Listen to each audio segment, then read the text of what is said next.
Okay, it's been what, 7 weeks since Aaliyah's been born, and we finally are going to record the birth story. Finally. We've tried and we failed several times, but both girls are sleeping and we're gonna do it. And details are a little blurry for us, so we have notes. We figured just for our sake, just to have this video and to share this video, we might as well record the story. Yeah. First of all, why I chose a home birth. I wanted a home water birth just to be more involved in the process, because with Zamira, I had your standard hospital birth where they induce you, you get your epidural. I don't even think I felt contractions that I couldn't breathe through with her. I fell asleep after my epidural. I was unconscious for most of the labor, and I was woken up and told it's time to push. So yeah, I just wanted a little more choice. I didn't know I could say, no, I don't want to be induced. I didn't know that I could say, no, I don't want an epidural. At the time, I didn't know why somebody wouldn't want an epidural. Yeah. But yeah, my options, I really had no idea. And then plus with COVID, hospitals, they all have different regulations, and I wanted it my way. Period, end of story. Yep. Another reason why I wanted a home birth was just to be able to film it. We were worried about giving birth in a hospital. We weren't sure if we would be able to have a videographer there. So we hired a videographer for a home birth, and that didn't turn out. Are you hungry? You know your mom went. We didn't decide actually that we wanted to make the switch to have a home birth until 20 weeks into pregnancy. I guess we made the decision, we just didn't pull the trigger until 20 weeks. I think we wanted the OB because we just wanted to make sure everything was okay and everything was going properly, and we were low risk. And then so after we had our 20-week appointment, we're like, you know what, like everything is fine, let's go ahead and find ourselves a midwife. Yeah, after they did the ultrasound, checked everything, I felt pretty comfortable. And at this point, I had read a couple books about natural home birth, and I was just ready. Absolutely. Yeah. So we found a midwife, and we saw her for a consultation. We decided to go with her. We didn't do much shopping around. And we decided to go with her. We had an appointment a week or two later. And then things just didn't really transpire. We didn't love kind of our connection with her, so she ended up getting COVID, and we didn't see her. I didn't see anyone for about 12 weeks of my pregnancy, 12 to 14-ish weeks, and we found a different midwife, and we switched to her when I was 34 weeks. So that left us about 6 weeks to build a relationship with a midwife, and it was a little scary, honestly. Yeah. Home birth was already scary to me as it was, so like switching midwives was like that much what more. What the hell are we doing? Yeah. So. And he actually found the midwife we switched to. I was at work one day, and I was just like, we need to switch. We need to find somebody that will take us. I still want to have a home birth. I remember having like a complete emotional breakdown because I thought that we had to go with a hospital birth, and I did not want to at all. Our birthing class started around 33 weeks, and we switched to a midwife at 34 weeks. So I was like, we just paid tons of money for a birthing class. There's no way that I'm going to give birth in a hospital. So we did a lot of preparation for the home water birth. Yeah. Because it was so new to us. We took a birthing class, which we will recommend till the day we die. Yeah, absolutely. The Curtis method birthing class. Especially for the males. I think I got more out of that than anything I've learned in my 30 years of life, to be honest with you. Yeah, as when it comes to birth and just birth, like it's hard because like men don't know what to do, you know. Men are they're just there. Right. So I think the class really, I gravitated to it, especially like 3 weeks in when we actually got into counter pressure, and we got to counter pressure, and we started, just talking more about what you guys go through and how we can support you and what the things that we can do to support you, because a lot of men just don't know. They just kind of they're just kind of yes men, they do whatever their husband, girlfriend, or just significant other is telling them to do during the birth, but they don't know if they're doing the right things or not. Yeah. So this class was amazing, and if you want to do a natural birth or even a home birth, or if you're giving birth, period, you should take her class. Yeah, it is absolutely. amazing. It's very good. Highly recommended. I also read a few hypnobirthing books. I read the Mongan Method, the Bradley Method, and then I read Ina May's Guide to Natural Childbirth. Yeah. And I would say that one prepped me the most, just reading all the different stories. Yeah. The first half of the book just tells tons and tons of birth stories, and if you are wanting to give birth naturally, read about them, because although it is natural birth, every single birth is different, and it just makes you feel like whatever way your birth is going to go, it's normal. And somebody's experienced it. Yeah, somebody else has experienced it or something like it. Yeah. You're not alone. Don't feel like you have to check the box with every step. You don't have to follow a certain path. I feel like that's what the hospital does. It's a business. It has to run that way. But anyways, read the book. It's good. Oh, hello. Oh, it's in my hair too. Is it? You wouldn't be a mom unless. Should we say hi? What's on your face? Look at that bed head. Oh.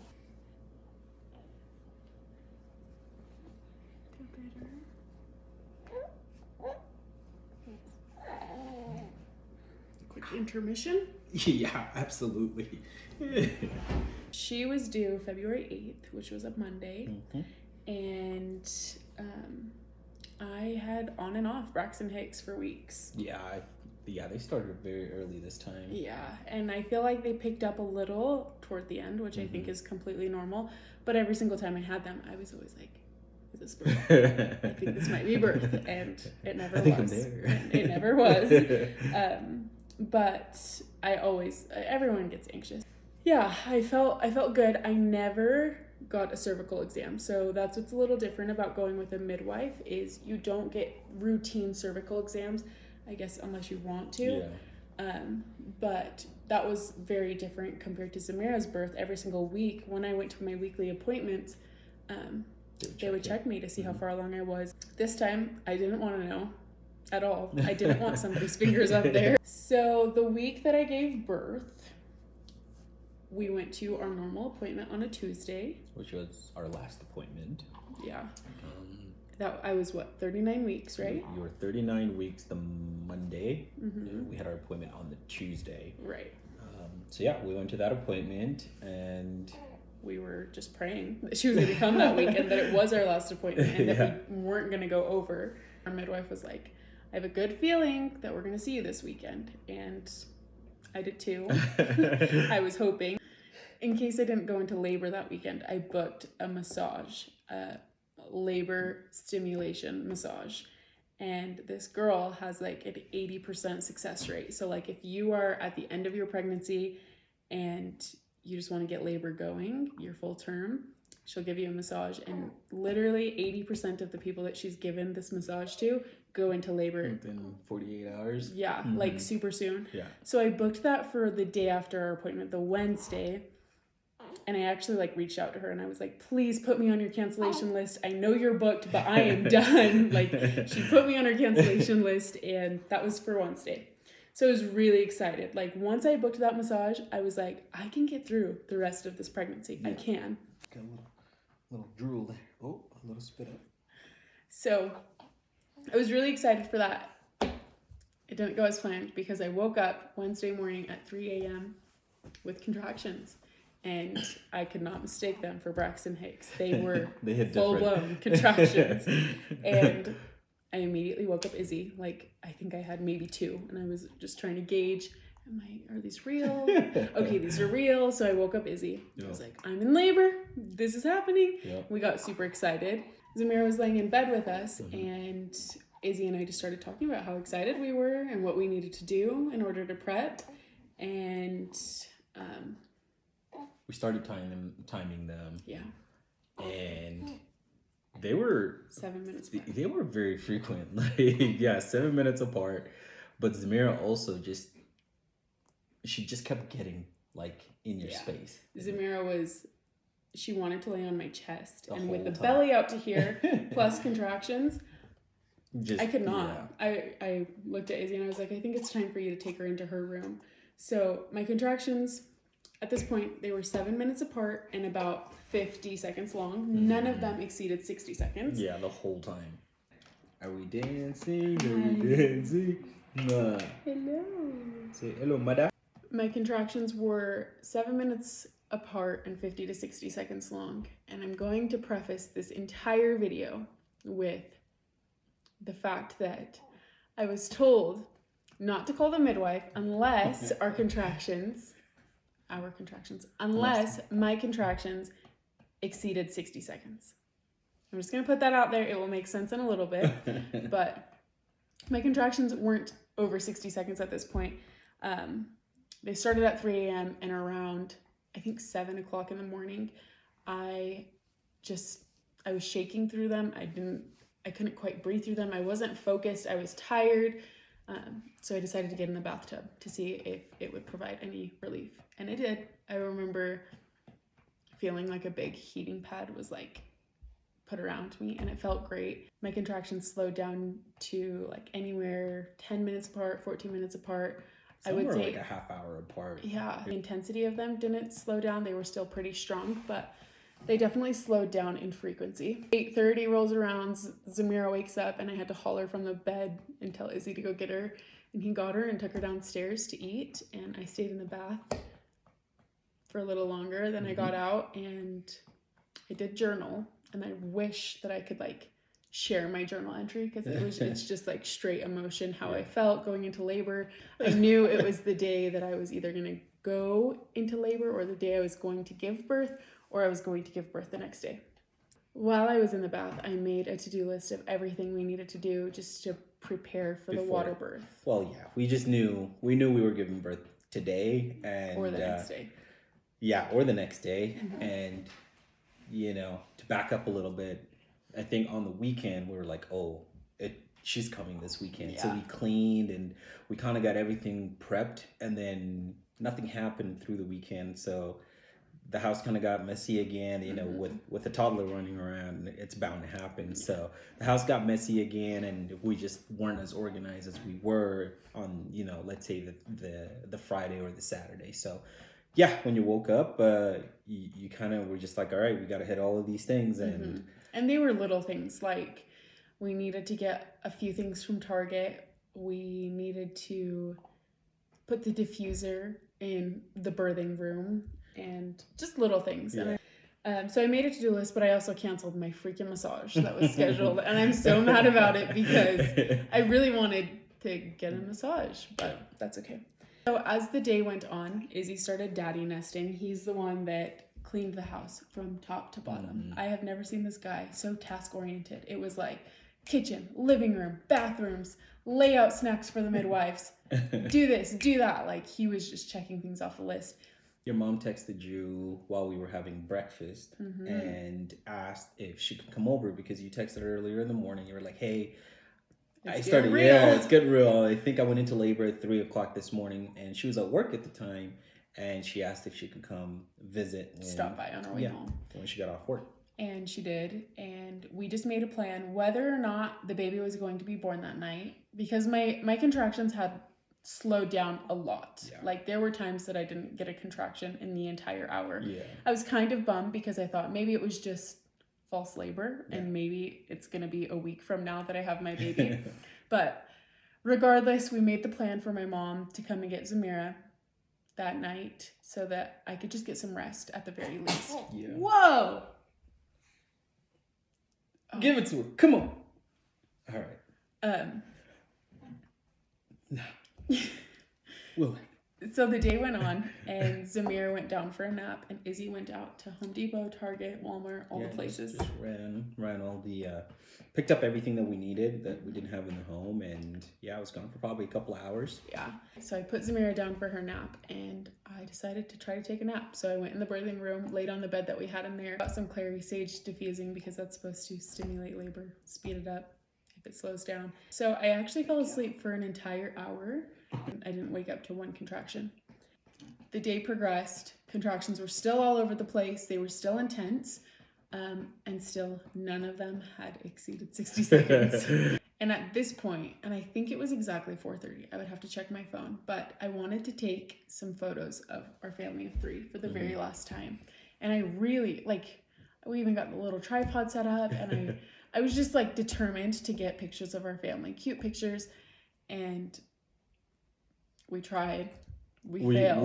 We tried. They are hideous. And I remember just giving up because Zamira was really whiny. Your contractions was having were contractions. starting to pick up again. Yeah, and I was just like overstimulated as an adult. Just like, no, we're not doing it. Who cares? So we were all eating dinner, and my mom and grandma come over to get Zamira. Zamira was still finishing her dinner, and this was about 6 o'clock at this time. Contractions picked up again to about 7 minutes apart, and at this point it felt good to have Izzy applying counter pressure. So I was actually right here on our kitchen island, and I was like swaying back and forth and like closing my eyes and just breathing, and he'd come up and apply pressure on my hips, and my mom and grandma were like, Is she okay? Like, they were like, they were very concerned. You should call the midwife. Yeah. And I was like, no, none of them have exceeded 60 seconds. And I was specifically instructed not to call someone until they at least get to 75 seconds. So no, I'm okay. I'm not in labor. This is still early labor. They were here until 8:30. So I had consistent contractions from 5:30 to 8:30. About 7-ish minutes apart. Some got to like the 4-minute mark, and then some like went up to 9. Yeah. But like they were very intense. Yeah, very intense. Very inconsistent. My contractions were so intense, and Zamira got to the point where she would go, "Mama, mama, hug, hug." Yeah, she was just very concerned for you. Yeah, it was sweet. But we asked my mom to take her because I just needed to breathe, relax, and focus. And they did. They left around 8:30. And at this time, we were down in our living room, and I was like, maybe we'll just stay down here for a little bit. I thought that I easily had 12 hours of labor ahead of me, and that I could just kind of take my time and have contractions wherever in the house. But after about 15 minutes of being down here, I thought of our essential oils upstairs in our birthing room that I was just keen on having in my birth. And then we also strung light, so there's mood lighting in there. It all sounded nice, so we went upstairs. So we go upstairs to the birthing room, and I'm just having contractions. I'm trying every single birthing position, whether it was on all fours, or I was leaning over the ball, or I was laying down, or Izzy was holding me and I was hugging him.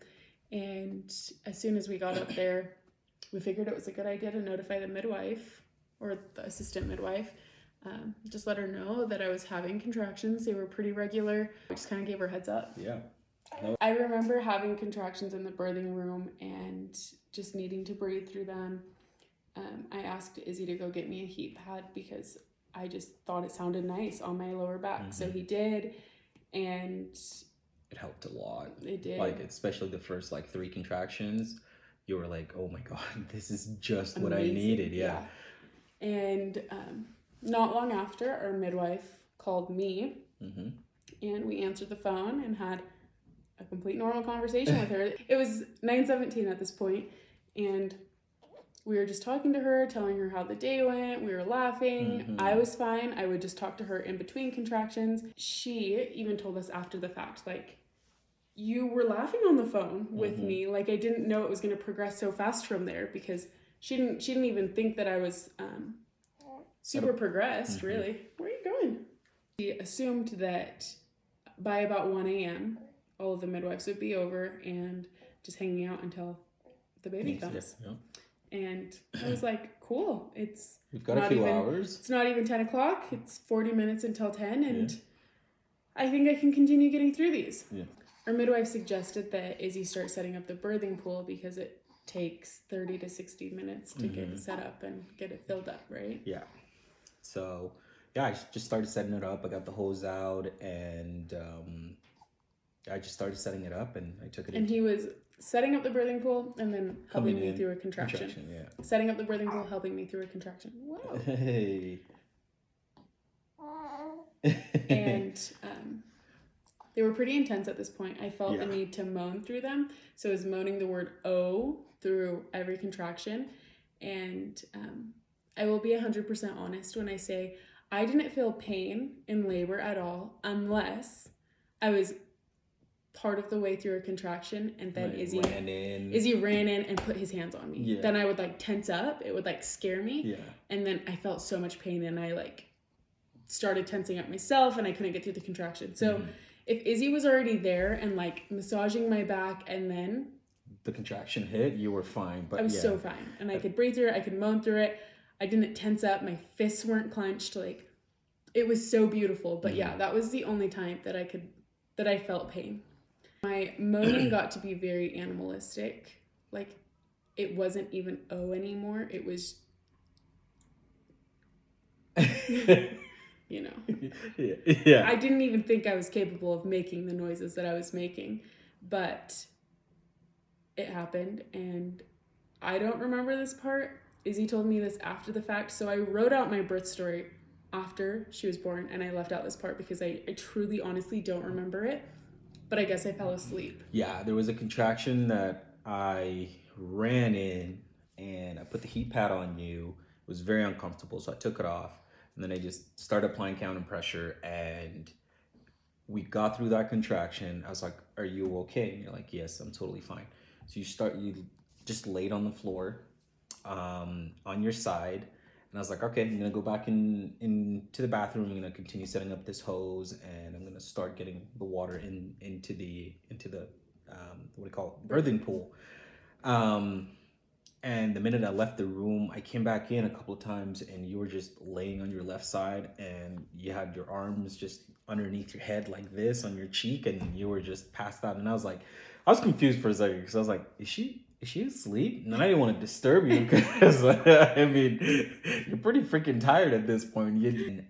I came back into the room and I may have been a little loud. And so you woke up and you were instantly in a contraction right then and there. And so like you couldn't even get up to go through the contraction. And so you just laid on your side and I applied counter pressure. And when we got upstairs, I told myself that we were not going to time my contractions anymore because I felt like I had been so fixated on that number all day and they had not exceeded 60 seconds. I didn't think I was in active labor. So there was so much commotion going on. Izzy was setting up the birthing pool. I was having really close together contractions, but we weren't timing them. So we didn't know if they were more than 60 seconds long.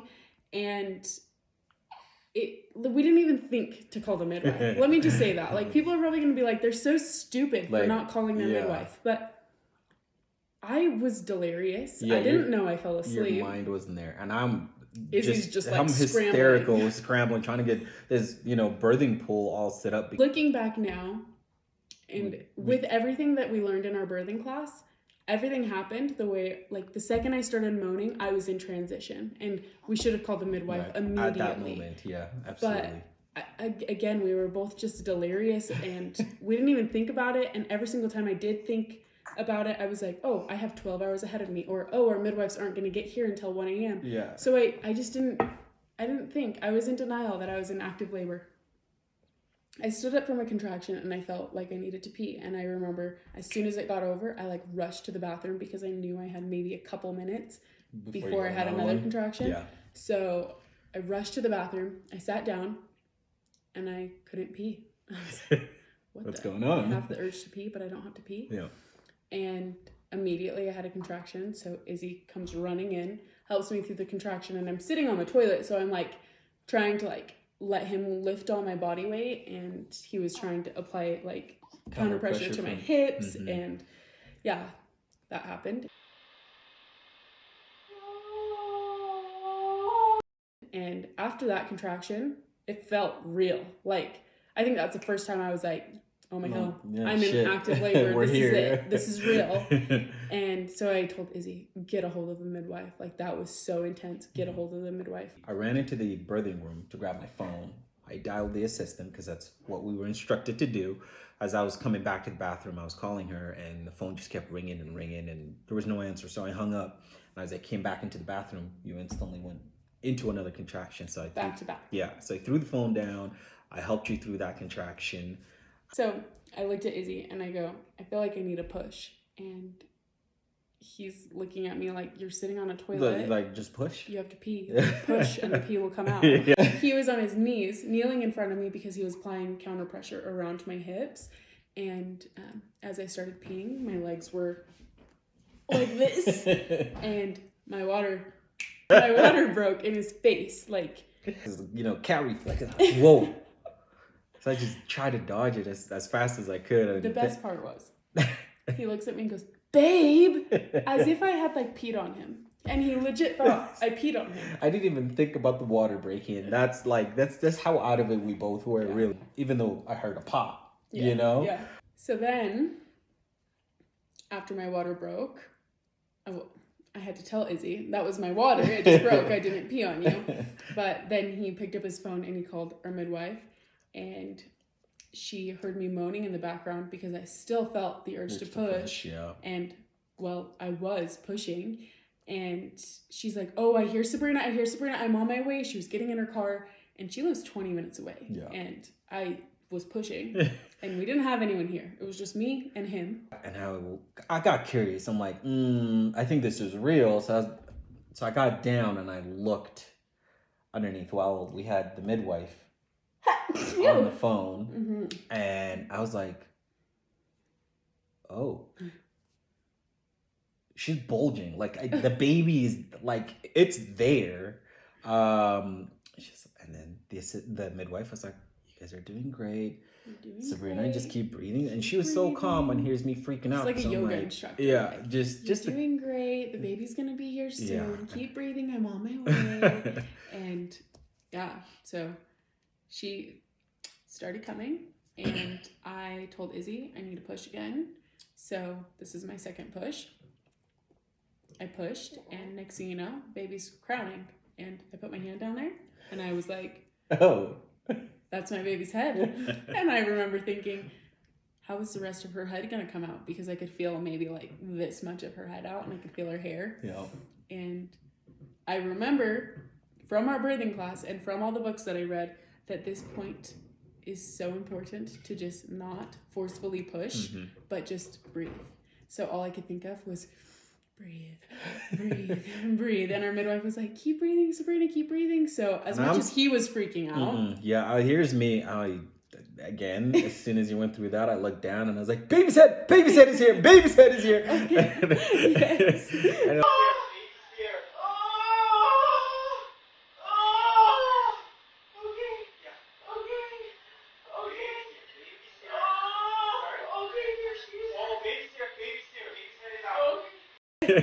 and I'm freaking out because the baby was crowning and I see hair and you're like, oh, let me see. And so you reach down there and you're touching the baby's head and I'm losing it. I'm still on my knees and I'm losing my shit. Oh man. So these pushes, like when you feel the urge to push, it is not just like something small. Like your body takes over. Whoa! Again? When you feel the urge to push, like your body takes over and you cannot resist. Like if you feel the need to push, you are pushing. So third push, I felt the urge. I pushed. I was breathing through it, trying my hardest not to tear, just breathing through crowning. And her head and her shoulders slip out. Just. And I was like, holy fuck. Wah. Immediately she started crying and I'm like, fuck.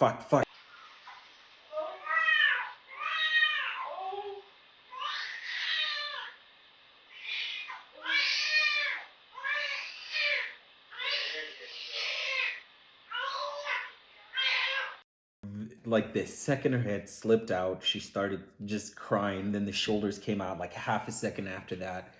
And her body's still in me. Yeah, and I'm in complete shock. And I was like, oh, fuck. She's over a toilet. So I put my hand down there. And she's just staying. there. And you kind of like, you took a couple of, short breaths and... Here's Amy still.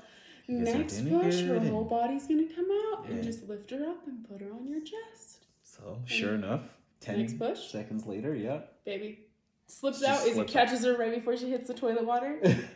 And the umbilical cord was wrapped around her neck once, so he just unlooped that and put her On your chest? On my chest, just like this. Yeah. She was a lot smaller. At this point, Amy was like, Izzy, you're going to want to grab some puppy pads and put them on the floor. We're expecting a big gush of blood. That's just her placenta detaching. So just help her to the floor. Let her sit there. So he helped me to the floor. He laid down the puppy pads. Well, he scrambled to get them. I was like a snowstorm. That's my favorite video. It was bad. So our Arlo camera, or our baby camera in Zamira's room, is the only thing that caught footage of this entire event. And like 10-second clips. So my favorite video is Izzy scrambling to find the puppy pads. He's like throwing things and frantically scrambling. God.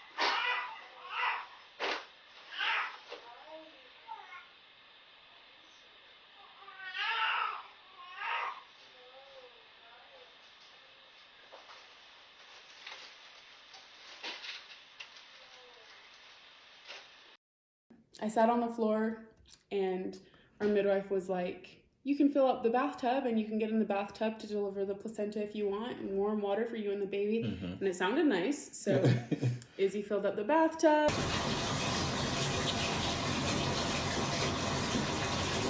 Doing okay? Yeah?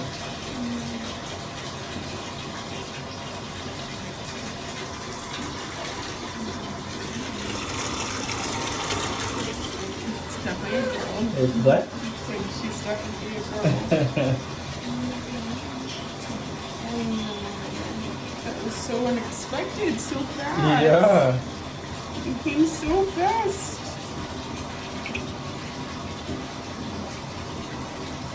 Wow, that was quick. You remember I said my second time off are my favorite, right? Yeah.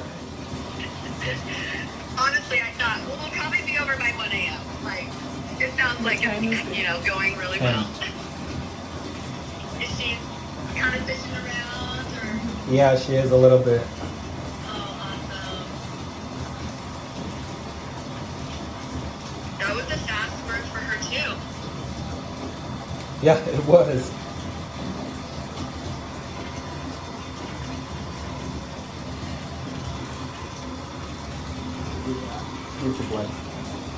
Have you had that gush of blood yet? Yeah. Sabrina, if you feel it all, and are you in the tub or are you on the floor still? On the floor. On the floor. Okay, that's okay. You can stay there if you want to. The placenta, sometimes your body, at some point your body will start to contract again. Okay. And you may feel like pushing, or you may feel like tossing, and that may just naturally release and deliver. Okay. Sometimes it needs a little bit of help, and there's no hurry. You can wait till I get there. I'm probably still like 8 minutes away. Okay. Yeah. And I'm just sitting there with her like this, and she seemed perfectly fine.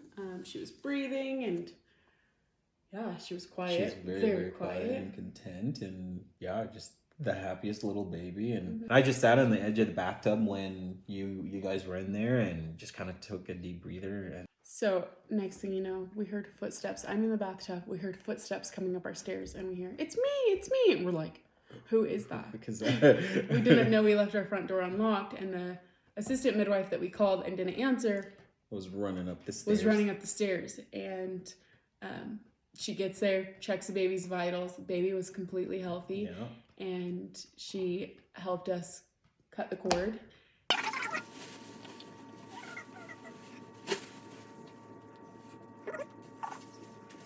And the actual midwife showed up, and they helped me deliver the placenta, which I would have to say is worse than birth. Like, birth just felt like I was taking a big poop and pushing the placenta, and maybe it's just because it was in me for so long and it wasn't like immediately after the birth.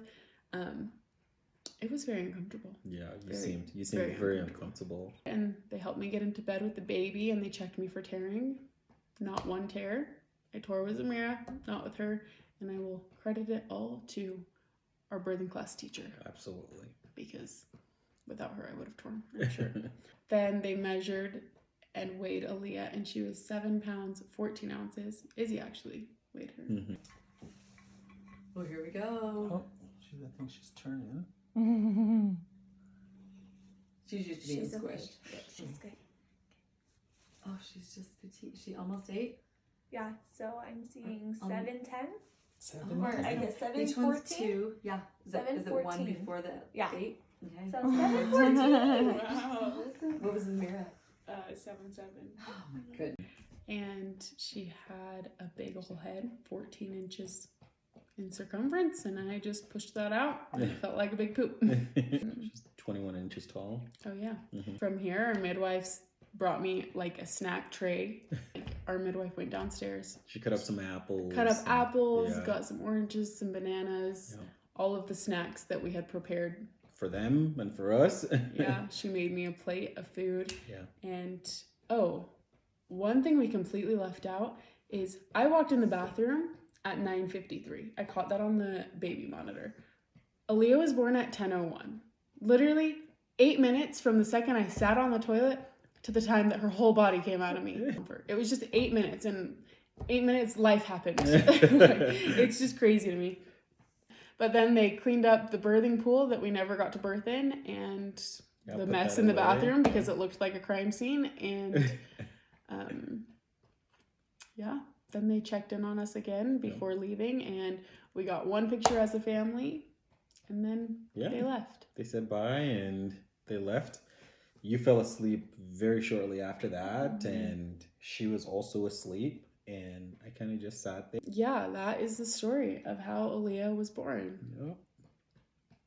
And I would do it all over again in a heartbeat. I want to do it over again. Maybe in the birthing pool this time. Yeah, not- I want- Not over a toilet. I feel robbed. Okay, let's just address this real quick before leaving. I feel freaking robbed because I did not get my home water birth, and I prepped or so your damn hard. videographer. Oh yeah, we didn't even call our videographer, of Egg- course, because we didn't call our midwife either. and she texted me. She's like, "Hey, by the way, if things pick up, my phone's on loud. Just let me know and I'll come over." And Yeah, you texted her before you went to sleep as well, like that same night, and you were like, "Well, hey, by the way, I just gave birth and I didn't call you. I didn't have time." I did have all the time in the world. I was so fixated on the fact that my contractions had not exceeded 60 seconds. And I think the longest that I recorded was, I think it was 68 seconds, or yeah, it was around 68 seconds was the longest one I recorded. it was while you were setting up the birth. So it's not like you were like, oh, longer than 60 seconds. Yeah. I'm going to call the midwife. Yeah. But yeah, so that was the birth.